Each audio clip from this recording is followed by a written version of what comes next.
Thank you very much for your continued prayers for the Resilient Families programme. So most of you are probably already aware of and quite familiar with the Resilient Families programme from previous updates.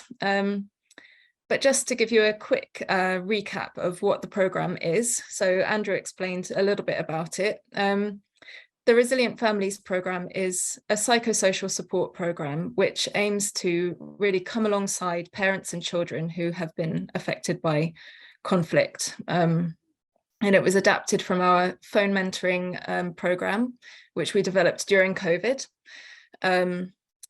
but has now been adapted for conflict settings. So we're partnering with a couple of organisations, but one in particular, Viva, who you've probably heard us mention before, who have networks of church leaders in Ukraine and Moldova. So that's the primary setting where the programme will be rolled out initially.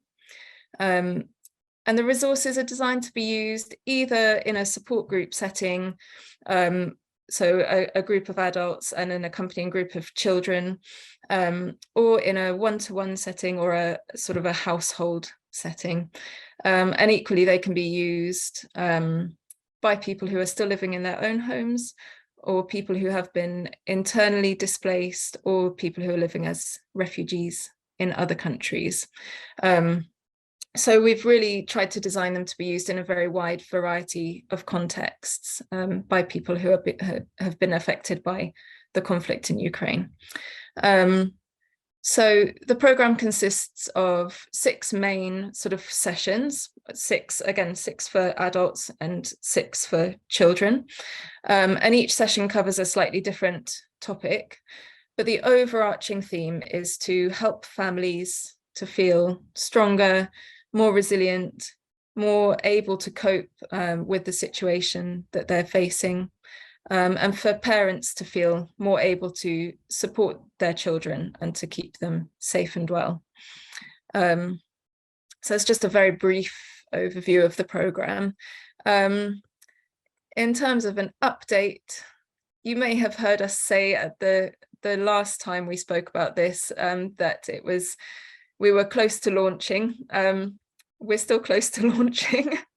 So this has taken a bit longer than anticipated, but we do feel that it's really important that we get this right, and that we take the time to get it right, both for ourselves and for our partners. So we do feel it's been important not to rush. But stuff is happening.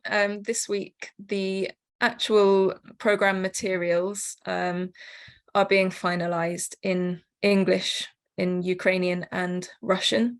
So Viva, who I've mentioned, have arranged the translations into Ukrainian and Russian.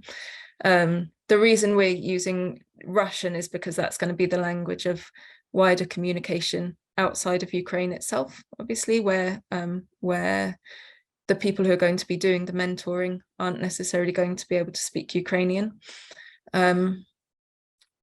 So yeah, the materials this week are being finalised. Also happening this week is that the accompanying app is being finalised. So you may have heard us speak about the app before as well. So this app is going to allow the participants of the programme to answer some simple questions in real time during the sessions, as they go through the sessions, and also to take notes if they want to, and to download some simple parenting tips. So this is an example of the resources in Ukrainian that we're finalising. So we've got a handbook for the mentors and a handbook for project coordinators, and then obviously the conversation guides themselves, which are going to help to guide the mentors through each session. And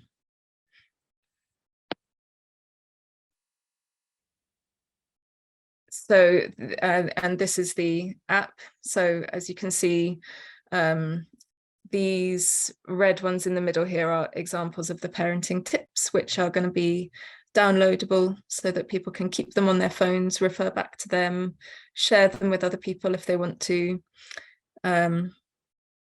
Yeah, so the app is on the point of being finalised this week as well. And then in terms of rollout, so Innovista have been working really hard to finalise their plans and their strategy for launching the programme, starting in 4 key locations in Ukraine where they have particularly strong relationships with church leaders. So those 4 locations are those marked on the map. And then once they have launched in those 4 places, they aim to start to expand elsewhere in Ukraine and also into Moldova. We're also working with another partner who are already trialing it in a slightly adapted form in Poland, and that's already actually reaching outside of Poland into other countries in Eastern Europe as well. And we hope that obviously it will be gradually reaching further and further. So one of the ideas is that people who have been mentored could themselves go on to become mentors. So we hope that there will be kind of an organic growth of the programme as time goes on, and that other organisations, other people will pick up the programme as well. So Innovista are planning to start and launch later this month. So we're very close. So our prayer points are really, I think, just around these final few days and weeks as we are trying to launch. So the first prayer point would be just the finalising of the written programme resources.